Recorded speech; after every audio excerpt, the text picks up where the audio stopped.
କେନ୍ଦୁଝର ଜିଲ୍ଲାରେ ଛେଳି ଚୋରମାନଙ୍କ ଉତ୍ପାତ। କେନ୍ଦୁଝର ଜିଲ୍ଲା ଟାଉନ ଥାନା ଅଞ୍ଚଳ ଖୋଳପା ଗ୍ରାମରୁ ଛେଳି ଚୋରି କରି ଏକ ବାଇକ୍ ଯୋଗେ ଦ୍ରୁତ ଗତିରେ ଫେରାର ହେଉଥିବା ବେଳେ ଗ୍ରାମବାସୀ କାବୁ କରି ନେଇଥିଲେ। ପରେ ସେମାନଙ୍କୁ ଗ୍ରାମର ଗୋଟିଏ ସ୍ଥାନରେ ବସାଇ ସେମାନଙ୍କର ଠିକଣା ବିଷୟରେ ପଚାରି ବୁଝିବା ପରେ ଜଣାପଡ଼ିଥିଲା ଯେ ସ୍ଥାନୀୟ ଅଞ୍ଚଳ କେନ୍ଦେଇପଶି ଗ୍ରାମର 3 ଜଣ ଯୁବକ ଛେଳି ଚୋର କରୁଥିବା ବେଳେ ଧରାପଡ଼ିଥିବା ଜଣାପଡ଼ିଛି।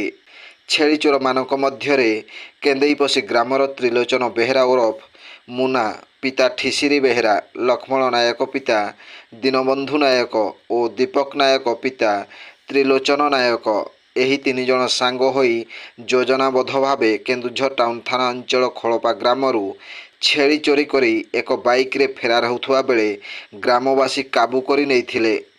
ଏ ବିଷୟରେ ପୋଲିସ ଖବର ପାଇ ଘଟଣାସ୍ଥଳରେ ପହଞ୍ଚି 3 ଜଣ ଚୋରଙ୍କୁ ଥାନାକୁ ନେଇ ଅଧିକ ତଦନ୍ତ ଜାରି ରଖିଛି। Bureau report, Janajagarana Odia. Video ଗୁଡ଼ିକ ଆପଣମାନଙ୍କୁ ଭଲ ଲାଗୁଥିଲେ ଆମ ଚ୍ୟାନେଲକୁ ସବସ୍କ୍ରାଇବ୍ କରିବା ସହ ଲାଇକ୍ ସେୟାର କରିବାକୁ ଭୁଲନ୍ତୁ ନାହିଁ।